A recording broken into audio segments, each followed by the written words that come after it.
Welcome back to Ensuring Success 2024. We are so happy you are here with us. We are starting our fourth session. We hope you've been here for all four, and we've got several more to go.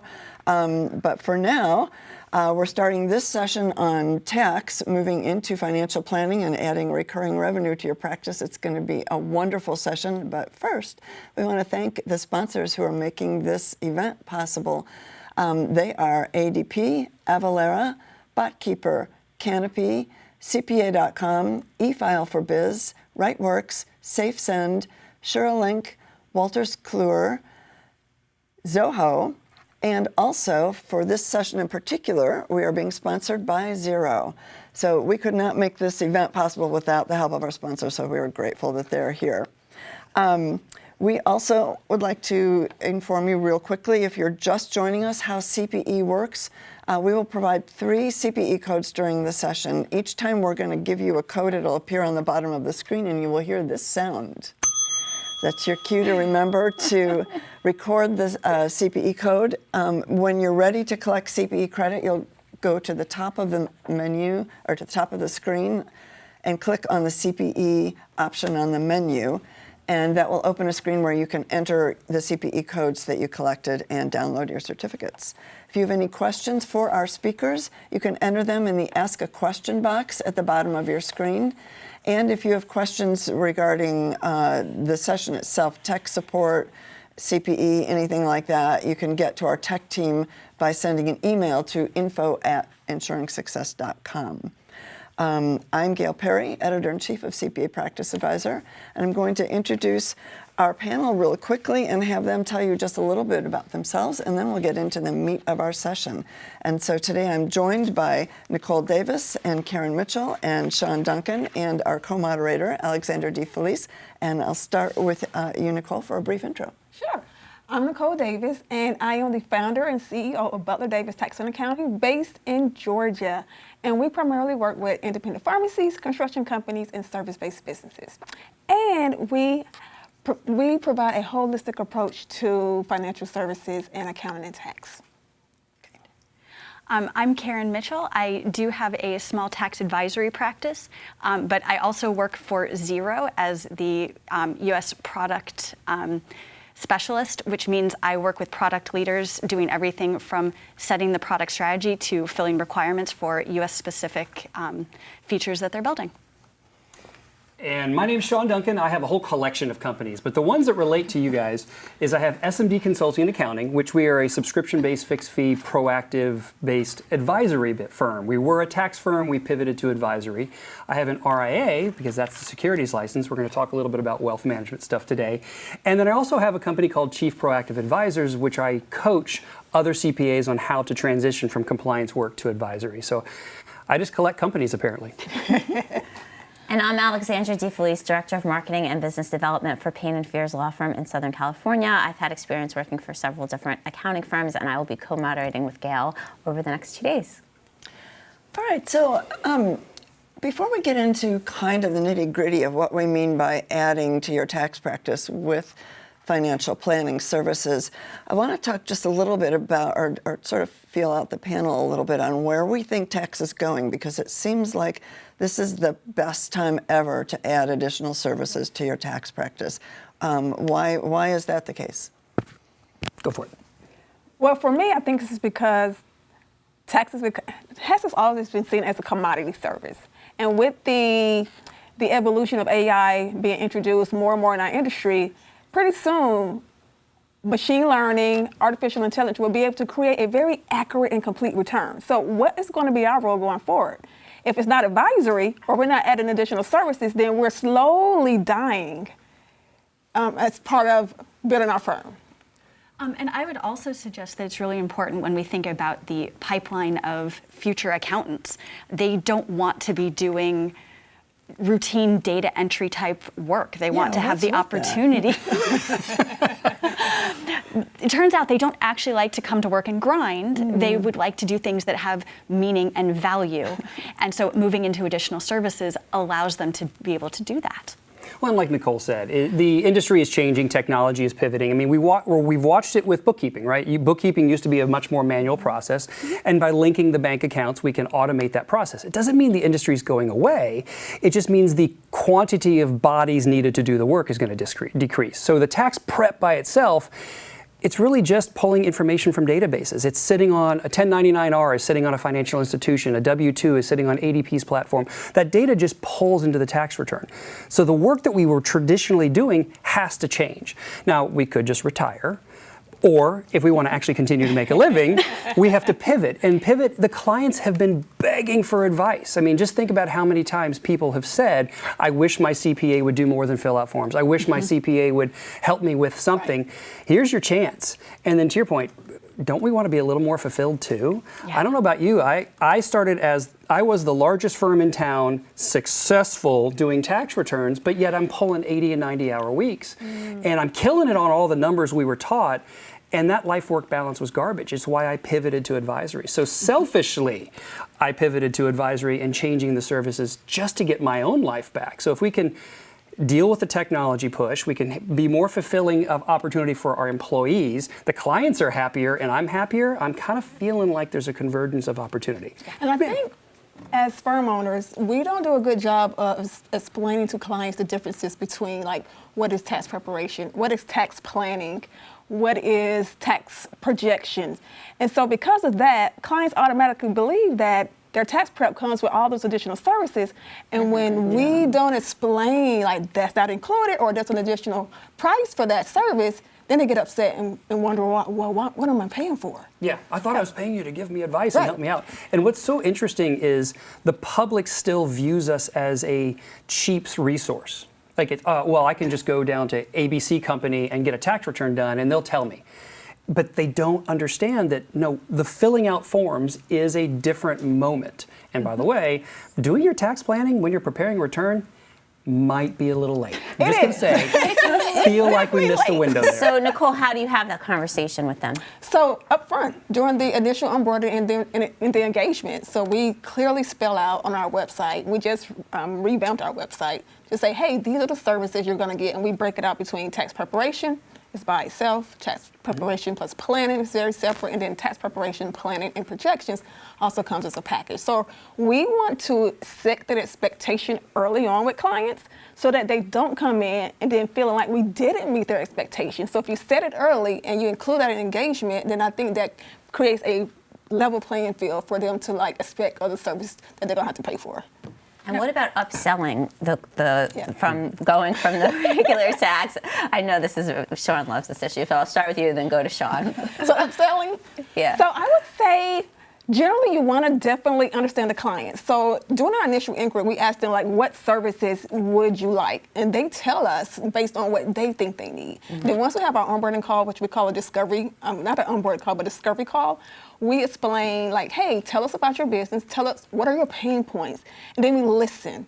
Because during that discussion, they reveal a lot about their practice, a lot about what makes them not sleep at night, a lot about what gives them issues when they have cash flow problems. And so with that, then we can tailor a package to them that upsells other services we can provide to them to solve those pain points so they can sleep better at night and they don't have to worry about cash flow or payroll or owing the IRS a bunch of money because no one told them or provided them information about their tax situation.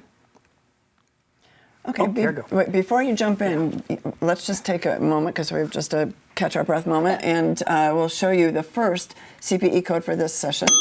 Thank you. So be sure to write this down if you're planning on claiming CPE credit for this session. Okay, Karen, where were you going to go? So because I do run a very small boutique practice, we actually don't have sort of a menu of services. I consider like your tax return almost as a side effect from all of the other planning and work throughout the year. So it is a bundled package that, sure, it includes tax, but it's not about a tax return. It's about everything else so that they really understand the value the first time they come in the door, that we're not here to do tax prep, we're here to do planning and strategy and think about their future. And from the selling standpoint, selling is an art, and there's nothing that we're going to tell you that's going to be perfect for every situation. Every single client's going to be different. we too look at the tax return as a, oh, by the way, and this is now memorializing all the stuff we did. If you call us up and just say, I just need a tax return, we're not your person. That's not who, and we'd be happy to introduce you to someone else that does that. But if we want to plan and give advice. Now, when you're talking about the upselling, it's largely about understanding their pain, addressing the pain that they have, and then this is something I have recently learned because I lost a prospect because I saw what they needed, which was different than what they thought they needed. And so I came in hot on, you haven't reconciled your books in 9 years. That's fine, True right? example. That's no big deal. And you're thinking of a venture capital company coming and buying you for $40 million in the next 2 to 4. I think we might need to get the books in order, right? And we all know that's important. The client's like, I just need you to take a look and help me with taxes. Well, that's good, but I don't know what I'm basing it on because, and I went in hot with 9 years, sir, and we had to address the pain. If I had just dealt with the pain, I could have upsold to the stuff I see I need. So there's a little bit of patience in this game that we have to, and there's no one way to do it. Right. You know your clients, you know your opportunities, but I do recommend address their pain, and I'm really bummed that I didn't land this client because I saw their need, because they can find a cheaper resource somewhere, I'm sure. But it's address the pain and then find the opportunities for value from there. And it's hard because we see what we can do, and sometimes they don't understand what we know. And just to piggyback off of what Sean just mentioned, so in our firm, we don't do standalone 1040s. So we mostly work with business owners that have a Schedule C business or S-Corp partnership or a corporation. So when it comes to upselling, to me, you don't have to sell tax, you don't have to sell payroll. People know they need those services. So that's an easy buy-in for them. And then once you land them with those services, you can nurture that relationship and then upsell them on the other things that you can provide because now they trust you. Now they're like, okay, what else can you do for me? Yeah. And Karen, can you comment, you mentioned a little bit in the planning call and afterwards about thinking about the transition. So if for people that aren't doing this yet, what does it take to get to the next step? Commitment. That's the reality is, it really is a real mind shift when it comes to thinking about what am I providing to my clients? Like, what are the services that are really of value that I'm doing? And once you can really internalize the idea that it's not about my ability to type into a tax form and it's really about your tax brain maybe as a starting point, then you can start to have those conversations and sell a little bit more and go from there into a wider array of services after that. So I think the beauty of being a tax accountant and wanting to move into this more financial planning arena, and just as a side note, I think a lot of accountants, when you say you should consider financial planning, they think you mean wealth management, and with accountants being very risk averse, they may feel like that I don't want to be the investment advisor. And we're not really talking about that. And we're not saying you shouldn't add that to your practice, but we're not saying that's what you have to add to your practice. But the thing is, the tax return opens the door to your knowledge about the whole financial picture of this client. And even if you don't have the entire financial picture because you didn't need to know something about their parents and what their health situation is when you're doing their tax return, but it opens the door to you asking questions about their finances, and they're going to be more free with their information because you're talking about finances. And I wrote down just a really quick list of where this could go in terms of perhaps offering education planning or estate planning and trust, retirement planning, elder care, debt management, credit score management, budgeting, cash flow, insurance planning, financial goals, all that you already know how to do, at least bits and pieces of all that because you went to school and you got a CPA, most of you. So I think we don't even realize how much we know and where we could start the conversation. And if you can't, then do all those things that your client may need. That's when you start looking at adding help or someone you work with. And I know, Nicole, you have someone you work with very closely, don't you? I do, actually. I don't know if you said this on camera. I sleep with him. But this is the spiciest panel of the day. Yeah, we got that. So my husband, yes, he started an RIA about 2 or 3 years ago. And so it's a separate entity from my CPA firm. And explain RIA in case someone doesn't know. It's a registered investment advisory practice. And you're usually licensed or registered through your state. And so it allows him to manage money on what he mostly does, but he also does a lot, like as Gail mentioned, planning, like providing a more holistic approach to a client's needs and wants versus only thinking about like the investment part of it. So yes, so we try to couple that with the clients we currently serve to provide, as I mentioned earlier, a more holistic approach to the financial planning arena. And also, Sean, with your RIA, I think you had a good example about why it's nice to have it separated, right? Yes. Well, obviously for licensing, we have different rules that we have to follow. We are fiduciaries. We take that very seriously, and that's part of the securities license that we have. When we holistically is the way we approach it, I like to say it, in the business and tax planning side of our business, we focus on how you make the money. We're optimizing. We want to get as much in your pocket as we can and keep you out of trouble. But then whenever you have this money, I've helped save you $100,000 in taxes. Sooner or later, you're going to ask, what do I do with that? Do I put it back in the company? Do I put it in my kid's 529? Do I do a 401k? Do I buy a helicopter? Okay, if you find a helicopter for $100K, you let me know. But you invariably end up in the wealth planning arena. You end up that conversation of what do I do with my money?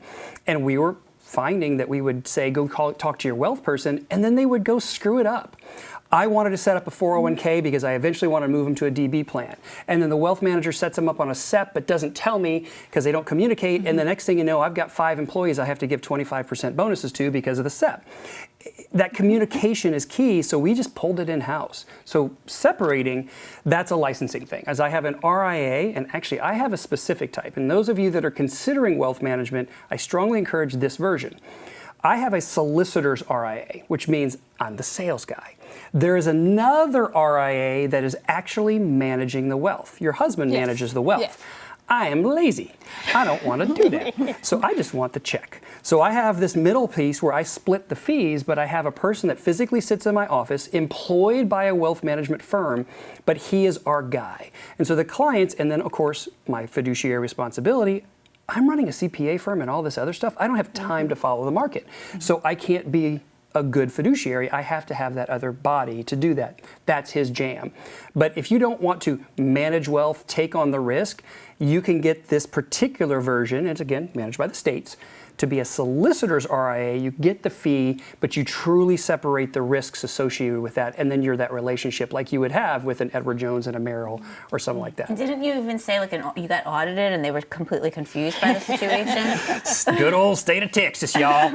So they audit me to say, am I in compliance? And they asked me for all of my documentation related to all the funds that I'm managing and all of the advice that I've given and all the stuff that we have to do. And I went, I ain't got none. Of course, that freaked the kid out.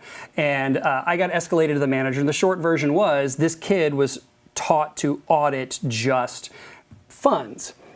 Well, I don't have funds. The funds are somewhere totally else. And so I said, here's all my compliance documentation. No big deal. And his manager was like, oh yeah, Olay. And then I was through it. But it took a process where it confused him because it was so simple.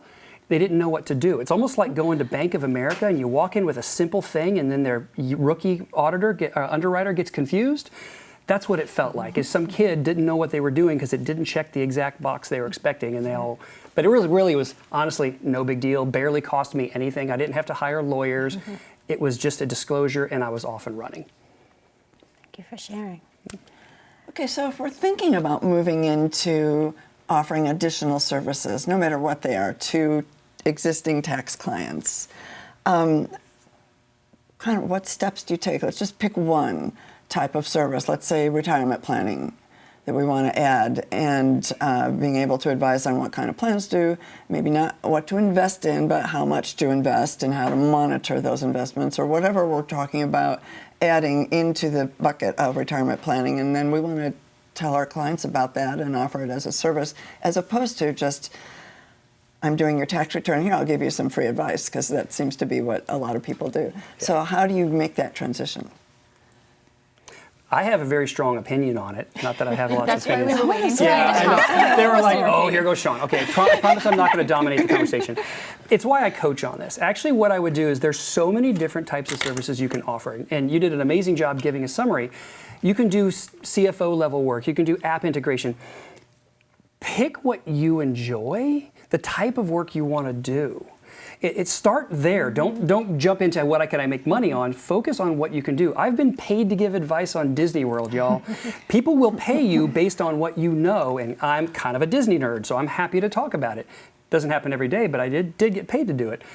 Find the things that you want to do for advice that your clients will value. Do that. If wealth management scares you, it sounds awful, it makes you lose sleep at night, don't do that. If you told me I had to meet with my client every single month and do KPI summaries for 2 hours, I would smack my head on the desk. That just bores me.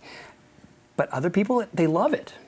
Do your jam. That's my strong opinion, is find, and then you build a firm around that. You upsell to your existing clients, you go find other people that have that passion with you, and you start building a firm that's tied to what you want, as opposed to what we were told we were supposed to do when we came out of college. And just to piggyback off of what Sean mentioned, lean into what comes natural to you. Like, for instance, debt management. All of us have experienced debt at one point in time of our lives, unless you're trust fund babies. Then at that time, like, you paid off debt, you've managed debt. If you're good at that, or if you've done it successfully for your own self, then that is something you can lean into and offer to your clients, because you don't have to get any CPE on it, and you can accurately advise your clients because it's from your own experience. All right, let's take just one quick break, really quick break. We want to have a word from our sponsor, XERO, and we will be right back with your second CPE code for this session.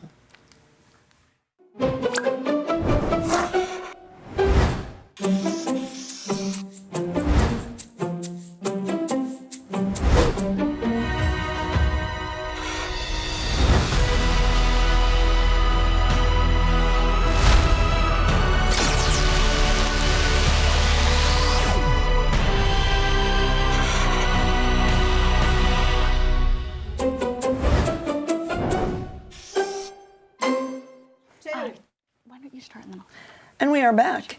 And if you look at the bottom of your screen very carefully, you will see the second CPE code for this session.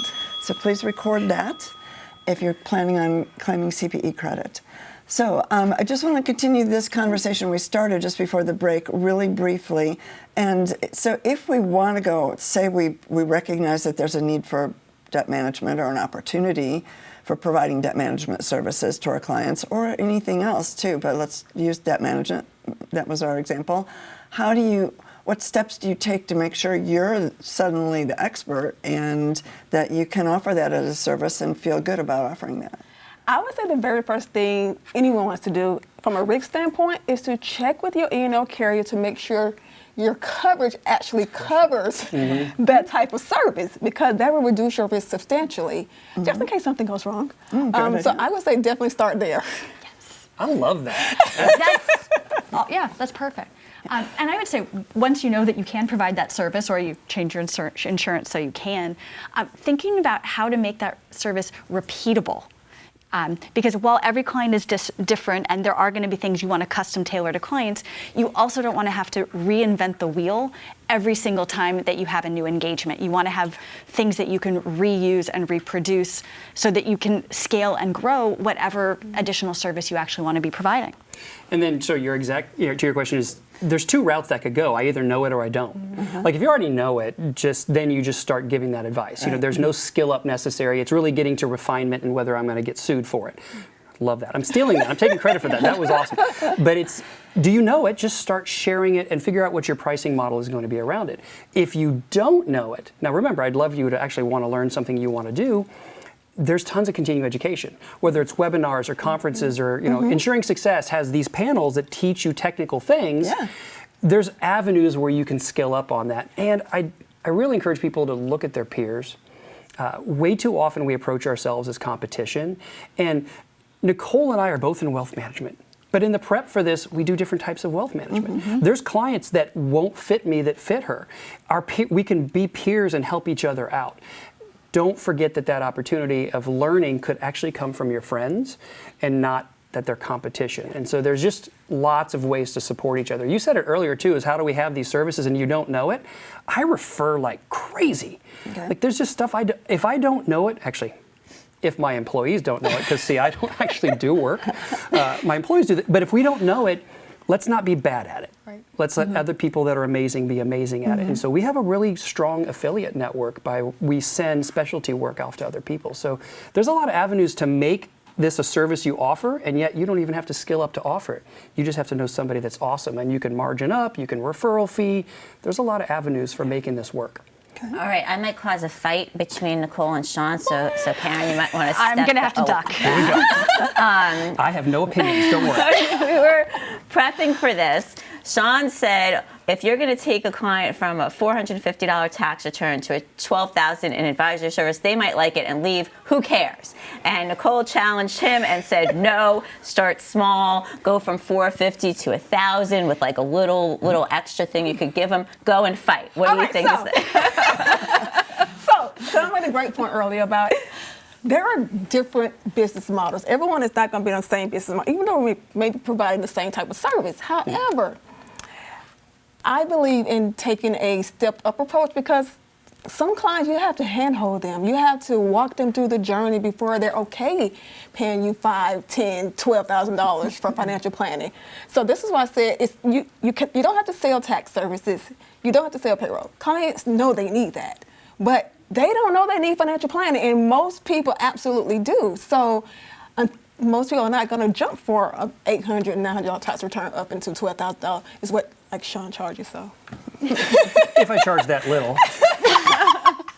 Well, in a lot of it, and it depends on the type of client you want. I think that's really where we were at, because I came from this approach. This is the type of client profile I'm really trying to pursue, and the people that I had 7, 8, 9 years ago just aren't those. Because when we started a firm, we all started small. We all took whatever. Anybody had a wallet, we would take that. And then eventually turned into, I have a niche, I have a specialty. And the client that's going to pay $2,000 to $10,000 a month isn't $400 Susie Nail Salon. And doesn't mean there's anything bad about Susie Nail Salon. And in the wealth management space, we have a $500,000 minimum. If you don't have $500,000, we can't support you, but I can refer you to someone. So if somebody had a $50,000 IRA that they just wanted to roll over, it doesn't mean they're a bad person. I just realized it's the same amount of work to work with a $50,000 person as it is the $500,000 and $1 million. And we really got to where it was resource management. There's, again, a lot of avenues. Also, the transition of if I went from 400 to 800 to 1200 to 1600, when I ultimately wanted to be at 2000, I have to continue to fire people along the way, and that's painful for me. And I tried that. Meaning clients. Meaning clients. Yes. And honestly, employees sometimes too. That some employees don't fit the new profile of what you're looking for. So a lot of it's about the business planning. I went in bold. I mean, I was largest firm in town and fired 1,500 clients in 3 months. I was like, done. Well, that was because I knew I was making a hard pivot. I had a mentor years ago tell me, if you are creating a vision for yourself 5 years from now, and this is the vision, this is what you're going to be, and the people that are with you today are not going to fit that profile, you have to be okay that they won't be there in that journey. And so I embraced that and said, these aren't bad people. I wanted to find them another home. So I went bold and made the big leap. You can choose it any way you want. Exactly. I mean, I think that's it. You choose the journey you want to have. I just realized I wanted to rip a Band-Aid off, and I didn't want to know that my journey was continually upselling or migrating or firing people. I just said, here's our game, and this is the jam that we're doing, and go. That doesn't fit everybody. And that's the beauty of those that are now starting out to get into financial planning. Sean doesn't want those $50,000 clients. I have a referral for you. They're there for the taking. So you literally can build a practice on the smaller clients, because the bigger firms like Sean and other like wealth management firms, they have very high minimums. And generally that pushes a lot of clients that need financial planning like out of their profile. So. Now, I will say on specifically, if you decide you're going to try the wealth management services and you take on the $50,000 IRAs and that's what you want, it is the exact same thing as the scope creep that happens with the $400 tax return. The person with $50,000, that's all they got, and that's a big deal to them, and we still take that seriously, but they might want 4 meetings a year. Well, then suddenly you're giving away really a lot of free services. You have to resource manage your time the same way we do a tax. You do the tax return, and then you don't have advisory meetings for free. You have to build that into the model in some way. I challenge that. Oh man, I have no idea. I'm excited. Okay, offline, let's talk about the model because I would love to do that because we couldn't find that we could give the service. You set the expectation with the client. Who Yeah, says you have to do absolutely. 4 advisory meetings? You can do 1 advisory meeting. You can spell it out up front. Say, hey, at $50,000, this is what you're going to get. Yes, Don't that's expect exactly 4 it. meetings. You're going to get 1 meeting. You have to lay those. You have to lay Yes, that line be very down. We have a clear lot on more what's included, yes. super high touch throughout the year, and that's what they expect to pay for when you have that kind of money. It's just laying Exactly, those yes. ground rules, just like the small tax return. And you're spot on with that. It's just making sure they understand, and it's tough sometimes because you want to help this sweet, great old man that you love him, but I have a job to do, and it's hard. It's hard to fire people. So that's a good transition. Karen was talking a little bit about having a vision for who you want your ideal client to be. How do you make that vision happen? Like, how do you even start, and then how do you help it come to fruition? So, I mean, some of it, I think, is just about saying, what services do you want to provide? What's going to make you happy? Who do you feel comfortable working with? Understanding the market that you're playing in, whether that's geographically local or you're working with people across the country. What kinds of skills do you have? And then saying, hey, my ideal client runs an operating business that is, an S corp or a partnership or a C corp, and I'm also going to do their real estate LLC, and I'm also going to do their trust, and I'm also going to do their personal work, so that you have this whole package. I think the hardest part is because I have found that CPAs are people pleasers. We want to help everyone. We want to help the nice old man that Sean forcibly turned down. It's hard, and though. so It's it's really nice. hard. That's the point. Is it's really hard, but you have to stay true to that vision once you've developed it, and just make sure that everything you're doing is really in service to that. And you can take really small steps. You can say, this is a 10-year plan. I'm only going to fire 10% a year that are the worst fit, and go from there. Or you can rip the Band-Aid off and say, I'm just going to do it all in 3 months, Sean. which would be exhausting. But or anything in between. Like you I got have, all kinds of stories over beers on that one. Don't worry. well, that's what's in your. No, not really. Not yet. That's session 14, by the way. Nice. So I think you mentioned something about an advisory dashboard. How does that? What is that? How does it work? How does it help you? So that's something that's really important when you think about adding new services. You need to have tools to support those services. You cannot run an advisory practice off a Google sheet. It's just not going to work. You're going to spend more time doing calculations and data entry than you're going to providing value. And so thinking about reimagining what your tech stack looks like, and thinking about what kind of tools do you need, and making sure that you have solid underlying financial information, not the dude who didn't reconcile his books for 9 years. 9 years. So that you have reliable information to start with. And then, there are amazing tools that you can use for visualizations and dashboards to then provide really meaningful, timely advice. But you have to have that underlying foundation in order to do that. We talked about setting things at the right price. I'm going to start with Nicole. How the heck do you figure out how to price this stuff? I figure out how to price my services based on what I want to wake up and do in the morning. And will I be happy doing it based on what I'm charging. So if it doesn't bring me joy when I think about the price, then I generally won't do it. Or you set add a few extra zeros. Right. Exactly, yes. So for me, it's all about, okay, what is going to make me happy first, right? Because I have to do the work, or my team has to do the work, and I have to pay them. And then second, like, what value can I bring based on the price I set? So that's generally how I approach my price. It's no science. It's mostly art. It is mostly. What about you, Sean? Because your prices are pretty high over here. Okay, look, I'm not all pinky up fancy here. It's just I know, but you are buying the beers later. I am buying the beers later when we talk about these stories. Pricing is an art. There is no one way to do it. Actually, I wrote an article on this a while back. I have this built into my curriculum. There's prices that fit certain types of services, but it all drives to what's the value to your client. What is it the client's going to gain from it? So if I come in, I'm going to do a cost segregation on your building. Now, if you have never heard of a cost segregation, please go research it. You'll save your clients bajillions of dollars of money. But if I'm going to do a cost seg and I'm going to save you $600,000 on this next tax return, and yes, the subcontracting engineering firm is going to charge me $12,000 for that cost seg. I'm not just passing 12 on. This might be a $20,000 project all of a sudden, and then they do the work and I get to make that spread. That's how these things work. But if I'm going to save you $2,000, I can't charge you $20K. So we can't, as CPAs, we're not allowed to charge based on the fee, the amount that we're saving. We can't do a contingency fee, but we can anticipate the fee. We can anticipate the savings and charge accordingly. So sometimes we estimate what the savings are going to be and come in and say, look, our fee is 1/20th of your tax savings. We're good. Let's rock and roll. Other times it's communicating other values. We're taking this bookkeeping off of you. We're going to put everything into Xero. We're going to build the books up. We're going to catch you all up. And that will save you 35 hours of your time. You happen to be a neurosurgeon. How much is your time worth at 35 hours? Every conversation is slightly different, but it is almost always make the client the center point, make them the hero, create the value for them, and then sort of back into it. Now, do we have fixed fees? Absolutely. Do we have minimums? That's where Nicole says, this is how much we need to make to even waste our time, because my employees actually like to get paid.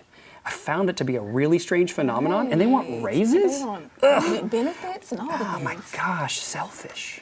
But if I want to, we have a very strong culture at my firm, and I really want my employees to be as successful as I can make them. And that takes money. It's like why you put your mask on first in an airplane before somebody else is because if I can't take care of myself and pay our bills and take care of my employees, I'm not going to be any use to the client. So you have to be profitable. So there's two folds, me and them, but it starts with them, and then it comes back to, is this even worth my time? Can I offer the service at a fee that's reasonable for our time? And it's back to little old man. It's hard. I want to help them, but I can't compensate my employees to help them, so I would rather refer it to somebody else, and then everybody gets a win-win. I have a follow-up question, but I think we need to take a break, Gail. No, we're not quite there yet, but I just wanted to... Go ahead. Go ahead. You had a question. Then Well, the follow-up question is around, and this could be a whole 2 days of sessions, but if you're now charging this basic fee, how do you make sure that your team doesn't spend too much time doing those additional services? Because then, like, if you calculate how many hours they're spending, you're losing money. Sean looks very excited. Look, I'm sorry. I talk a lot on this. I'm excited. This is like my jam. This is my favorite part of it. We can approach it one of two ways. We can be the CPA and track their hours. Well, quite frankly, the reason we did subscriptions is we were fed up with tracking our stinking hours, and I don't want to do it. And that's just more work for me and my administrative team. So we jettisoned it. It's a feel. It's a little bit about what are you doing for the client and how much time are you taking? And so really it's about my employee and their hours. If my employees are constantly working more than 50 hours a week, I've messed up. Now, we can have those flex weeks. Something bad happens and we got to jump in and there's an emergency and then it's 60 and then we're back to 40. But it's really about the temperature of my employees. And are they giving free services away? Well, we just monitor. What did you do for them? We have a success tracker. We track what work they're doing, what they're doing for the client. And sometimes they give stuff away. And it's not, you're in trouble. It's, that thing right there you should have charged $5,000 for. I'm sorry that you gave that away. The client, make sure the client knows how awesome that was. But then the next time. And so it's really about coaching and nurturing. We could be heavy metrics, and that felt like more work than what we were trying to get away from. So I centered it around my employees and how they're feeling and the success that we're creating for clients. So just to add to what Sean mentioned, it definitely is a feel. Like we don't track hours either. What we do like to see, are we making money? Are we losing money? That gives you a pretty accurate picture if you're charging enough or not, or if you have team members that you have to pay, whether you are covering their costs, and then you're also covering your payroll. And you probably have a margin you want to make per employee, right? Exactly, yes. We set that out early on during our budgeting and planning process to say, hey, this is how much we want to make in the upcoming year. Then let's work towards that, like looking at our costs, looking at the clients we have on board, who do we need to bring on board to hit those metrics. So. And I will say that also with employees, back to the pricing piece of the conversation, there's nothing wrong with the next client being more expensive. And so there's actually, some people do this and we started doing this. If we land 10 clients at $2,000 a month, well, shoot, the 11th is $2,200. And then from here on out, it's $2,200. And then like, oh my gosh, we landed 10 of those. And we just keep graduating. And then you're going to get a point to where everybody says, oh, okay, that's where we're going to stop. Right. The market tells you what's going on. Yes. I mean, you're not going to land every client, but as you have a capacity thing, my employees would be more than happy to make twice as much money with the same number of clients because we raised our fees. And so this is, again, back to my team. It's really about, I want my team to have an experience that they can't get at other CPA firms. I don't want sweatshop labor. And that's extremely important to us on how we've built our firm and culture. Okay, this time we do want to take a quick break. We're going to have another brief message from our sponsor, XERO, and then we'll be back with your third CPE code for this session.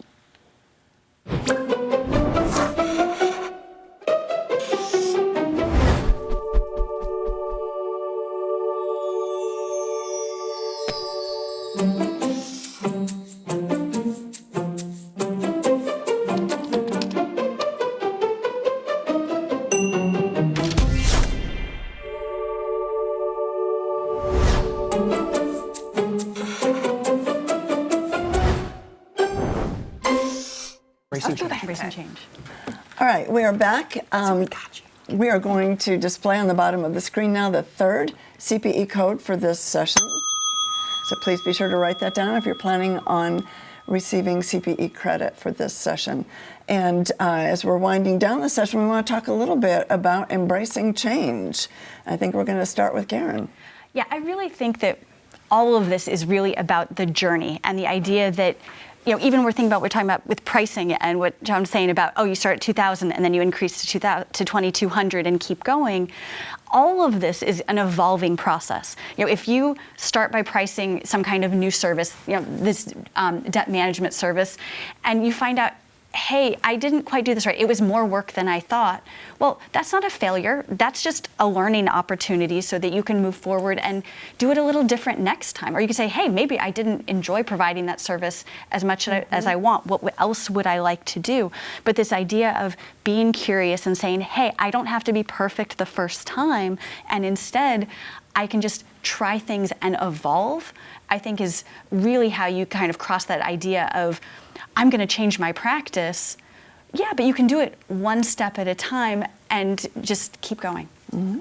Yeah, and you're going to get it wrong. Yes. And that's Absolutely. okay. I mean, there's a career you're building, right? Mm-hmm. And that we were taught away, and what we were all taught is not what the world is right now. Well, change is going to happen anyways. You might as well control it a little bit more. Well, and it's not one size fits all. I feel like, you know, when I first started in public accounting, like it was the idea that everybody's journey was going to be the same thing, and every firm provided the same services, and that's just not true anymore. And so that idea of it being a little more choose your own adventure and saying what actually works for you, yeah, you're going to have some, you know, failures along the way, but you're still going to get to the end result that you want. So, choosing your own adventure, Sean seems to be a little bit of a trailblazer here. So talking about your adventure and what you're going to maybe change about what you do and how you approach things. Sean said, I'm not taking client meetings anymore. And if I do, I'm not doing any prep. I'm just going to answer your questions off the cuff, right? Like, that's true. How did you change that? How do you communicate? I'm not going to do this anymore without being a jerk. It's challenging. I mean, the number of like I don't give my cell phone out anymore, right? How many of us gave our cell phone to our client and then suddenly at 11:30 at night they have a journal entry question? It's exhausting. So you have to. I had to decide, what do I want my life to look like? I want to be present for my kids. And if those of you that don't know me, the only reason I'm an accountant, I was going into the FBI. I turned the FBI down. I was in my final interviews because I wanted to be a husband and father. Because I knew that if I went to the bureau, I was going to be an absentee dad, and that wasn't acceptable. I'll be darned if I'm letting taxes do it to me, right? I'm not going to. So I decided what I wanted my life to look like and then built that system. But it had to come in phases. Many clients only wanted to meet with me. And so then I had to train them to get to the employee. I finally, last year, my last client that insisted I was in every meeting finally said, you know what? Joel really knows what he's doing. Like, he's awesome. He talked the whole time anyways, which I know shocks you, given what we just had happen here, that I didn't talk, Joel talked. But that took a while for that last client to get to it. So it does take time. You change your processes, you change your cell phone, you change the website. I named my firm, it never was my name, it was always my initials, so that it could be a transitionary thing. I always knew that I wanted that vision, that it wasn't about me. If you want it to be about you, by all means. And her story she references is, if somebody insists on meeting with me, I say, well, no, I have employees to do that. I got video games to play. But if they insist, I say, here's the thing. It's $750 for an hour. I am not preparing and I am not answering follow-up questions. So if you want to pay me to walk in cold, I'll walk in cold. And then ironically, one of those sessions was one where I gave somebody advice on Disney World for 30 minutes and they paid me for it. So, but it was a process. And I'm continuing to do that. My next phase in my journey, I want to be useless. If I'm useless in my company, I'm not required for its success. I now have a company and not a job. And that's the thing I was always trying to get to where it's mailbox money, or if I choose to participate, I do. So it's been years. I mean, this is not an overnight, like I fired clients in a bold move to accelerate that goal. But that doesn't have to be how everybody does it. So for me, I would say, I don't say I want to be useless. I say I want to be the least important person in my firm. So for me, over time, like I'm completely out of client work. So over time, that transition started with first, let me make sure they don't email me. So we have a centralized inbox where clients, we encourage to email that inbox. And that took a lot of time, like Sean, that's a process, right? So in our out-of-office response or in our signatures, we say, hey, email this centralized mailbox. A team member that's related to your account will follow up within one business day or so. So for me, it's like it's a gradual process. First, it started with me taking me out of the equation. That means not having them email me directly. My phone number, I gave it out early on. Biggest mistake of my firm career. But again, that also took a process until I eventually just started ignoring them. And then they got the point eventually. You know, I'm not even on my phone directory at the office now. Nice. They can't even find me. Aaron, what else? What other? So I would say some of it is about trusting your employees and enabling them to be successful.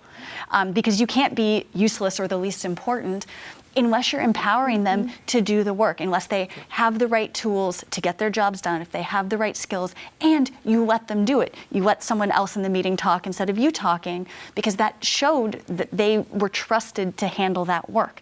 If you keep a really tight grip on it, it's always going to be a job, and you can never let go of it enough to do other things that you have passion about.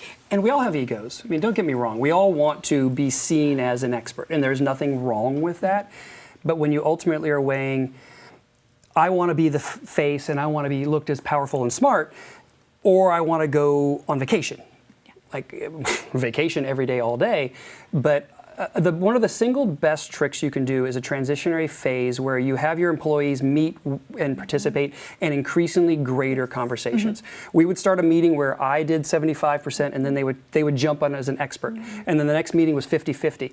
We would build a process where I would forward the email, and if the employee didn't know how to email the answer or answer it, I would answer it, send it to the employee so that the employee could be perceived as the expert.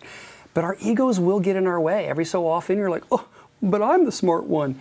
Or it's even guilt, right? If you started the firm yourself, just you, and now you have 5 or 10, maybe 20 maximum employees, it's like, I feel like this sense of obligation for the old guy and for everybody else. But they came for me. My name's on the door. You know, how do you get over that? I don't know. Mine's the obligations to my team. It is the guilt I feel if I'm not creating the environment for my team is greater than the guilt I feel for not being the person answering the client questions. Well, and I would also suggest that if you have to be the face and you have to be the one sending emails, you're creating a single point of failure for your entire firm. You want to be in a place where if you're on vacation and it turns out there isn't cell signal or something happens that's not so great and you aren't available, that things can run as normal. If you have a chokehold on every client contact, you can't do that. You can't ever step away. And I stress test it with vacations. I'll take 3 and 4 and 5 week vacations. Really, I will. I'll go on spring break. And my next summer vacation, I'm excited about what breaks when I'm gone, because that exposes a weakness that required me that I can then hand off to someone else and empower them more. And it's again, it's an evolving thing, but the less you are relevant to the firm's success, the more you have a company, and then you can pivot to even more fun stuff. You can add the advisory services, you can add the wealth management. If you find like, I don't have time, that might be the starting point. Let's make that change how we can get you the time so that you can go do all this stuff, which is the entire premise of the session, is adding these services. So one thing I'd like to kind of wrap up with is sort of a lightning round. So say someone has decided, yeah, it sounds like a good plan. I'd like to add something to my practice. Here's something I have some skill at. What are the steps to going from, yeah, I'd like to do that, to having that being a flourishing part of your business? Where do you start and how do you get there on these steps? So I would say start, if you're an existing tax practice and you mostly have tax work that you're doing, start with that existing client base, because there's money buried in those returns or within those client lives that they're never going to share with you unless you ask, right? And they don't know you provide these services unless you tell them. So I would say start with your existing client base, mine that data, figure out who needs retirement planning, who needs debt management, who needs help like putting putting their life back together. And then you can build from there. Like as Sean mentioned, it's two different paths. You can take baby steps, or you can take the big leap. Like there's no wrong way to do it, but to start with what you already have, because it's much easier to convert a current client than it is to acquire a new one. I mean, I do think it depends a little bit on what are those new services that you're wanting to provide. There are some that are related to like tax advisory that are a very natural add-on to tax prep if that's what you're already doing. There are some things that might be a little bit further away, and so being really intentional about what kind of service is it, how closely related is it to the work that I'm already doing, how likely is it that these clients will want it, because it might mean going out into your community or going back to your network and starting to get referrals and building a whole separate set of client base for that service depending on what it is. And I literally have a step one in our program, and it actually starts with passion. And I'm a very passionate person about what I like to do and what I don't want to do. What do you enjoy? I know. We find that shocking, Sean. I know. It's really just a lot of caffeine. But passion. What are you passionate about? Who are you passionate about helping? What type of work are you passionate about? I am passionate about video games. I've made the reference by accident a couple times. You want to know one of our niches? Gamers. Video game developers. Do you think I immediately have a rapport and have fun talking to a video game developer when they're building these programs and I'm looking at video game conferences that I have to go to? Think about what you want your world to center around, and it could be a type of client, it could be an industry, it could be a type of service. Start with you, because you're the one running the firm. I think that's the part we keep forgetting is I can make money on this. Look, I don't do payroll because payroll, I'd rather take a dull stick to the eye to do payroll. That's why I have ADP. You're like, I don't do it. But some people love payroll, and that doesn't make it wrong, right? You love it. Yes. Do that. Yes. Right. Start with passion. I love that, since our next session will be making the plan for the life that you want. So that's a perfect ending to this session today. It's like we planned it. We zeroed in on that. Nicely done. Yeah. Well done. Nice job. All right, well, thank you all so much for an excellent session and definitely setting the stage for the next session, which is a really good follow-up to this.